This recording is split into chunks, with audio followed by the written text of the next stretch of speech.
ನಮಸ್ತೆ ಎಜಿ ನ್ಯೂಸ್ಗೆ ಸ್ವಾಗತ. ಕರ್ನಾಟಕ ರಾಜ್ಯ ರೈತ ಸಂಘ ಹಾಗೂ ಹಸಿರು ಸೇನೆ ಯಾದಗಿರಿ ಜಿಲ್ಲಾಧ್ಯಕ್ಷರಾಗಿ ವಿಜಯ ಭರತ್ ನೇಮಕ.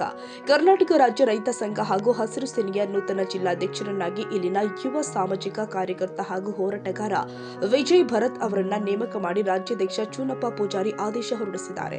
ಮೈಸೂರು ಜಿಲ್ಲೆಯ ನಂಜನಗೂಡು ತಾಲೂಕಿನಲ್ಲಿ ನಡೆದ ಹಿರಿಯ ರೈತ ಚೇತನ ದಿ ಪ್ರೊಫೆಸರ್ ನಂಜುಂಡಸ್ವಾಮಿ ಅವರ ಜಯಂತಿ ಕಾರ್ಯಕ್ರಮದಲ್ಲಿ ರಾಜ್ಯಾಧ್ಯಕ್ಷರು ಆದ ಚೂನಪ್ಪ ಪೂಜಾರಿ ಅವರು, ಸಂಘದ ರಾಜ್ಯ ಕಾರ್ಯಾಧ್ಯಕ್ಷರು ಆದ ಮಹೇಶ್ ಗೌಡ ಸುಬೇದರ್ ಸಗರ, ರಾಜ್ಯ ಉಪಾಧ್ಯಕ್ಷರುಗಳು ಆದ ಶಿವಾನಂದ ಮುಗಳಿಹಾಳ, ವಿದ್ಯಾಸಾಗರ ರಾಮೇಗೌಡ, ಇಮಾವು ರಘು, ರಾಜ್ಯ ಪ್ರಧಾನ ಕಾರ್ಯದರ್ಶಿ ಶರಣಪ್ಪ ಮುರಳಿ ಸೇರಿ ರಾಜ್ಯದ ವಿವಿಧ ಪದಾಧಿಕಾರಿಗಳ ಸಮ್ಮುಖದಲ್ಲಿ ವಿಜಯ ಭರತ್ ರವರಿಗೆ ನೇಮಕಾತಿ ಆದೇಶ ಪತ್ರವನ್ನು ನೀಡಿ ಸತ್ಕರಿಸಿ ಗೌರವಿಸಿದರು.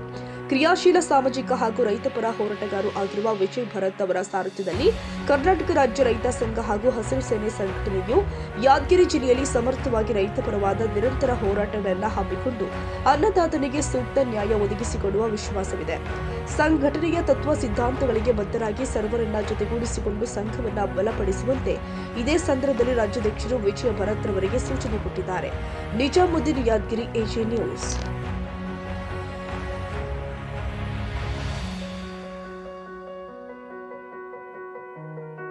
ಕನ್ನಡಿಗರ ಮೆಚ್ಚಿನ ನಿಮ್ಮ ಎಜೆ 24/7 ನ್ಯೂಸ್ ಕನ್ನಡ ವಾಹಿನಿ ಇದೀಗ ಟಿವಿಯಲ್ಲಿ ಲಭ್ಯ. ವೇಳೆ ನೋಟಿಸ್ ಕೊಟ್ಟಿದ್ರೆ ವಾಪಸ್ ತಗೋತೀವಿ. ಇವತ್ತು ವಕ್ಫ್ ಪ್ರಾಪರ್ಟಿ ಅಂತೇಳಿ ಬರ್ತದೆ ಅಂತ ಹೇಳಿದ್ರೆ ರೈತರು ಬೀದಿಗೆ ಬಂದು ಏನ್ ಮಾಡ್ಬೇಕಾಗತ್ತೆ?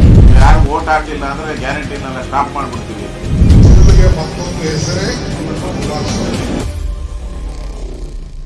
ಕರ್ನಾಟಕ ಮತ್ತು ದೇಶ ವಿದೇಶ 360 ಡಿಗ್ರಿ ಸುದ್ದಿ ಹಾಗೂ ಉತ್ತರ ಕರ್ನಾಟಕ, ಬೆಳಗಾವಿ, ಬಾಗಲಕೋಟೆ, ಧಾರವಾಡ, ಹಾವೇರಿ, ಗದಗ, ಬಿಜಾಪುರ ಜಿಲ್ಲೆಯ ಕ್ಷಣ ಕ್ಷಣದ ವಿವರವನ್ನ ಪಡೆಯುವುದಕ್ಕೆ ಎಜೆ 24/7 ನ್ಯೂಸ್ ಕನ್ನಡ ವಾಹಿನಿಯನ್ನ ಲೈಕ್ ಮಾಡಿ, ವಿಡಿಯೋಗಳನ್ನ ಶೇರ್ ಮಾಡಿ, ಕಮೆಂಟ್ ಮಾಡುವ ಮೂಲಕ ನಮ್ಮ ವಾಹಿನಿಗೆ ಸಹಕಾರ ನೀಡಿ ಮತ್ತು ಚಾನೆಲ್ ಅನ್ನ ಸಬ್ಸ್ಕ್ರೈಬ್ ಮಾಡಿ.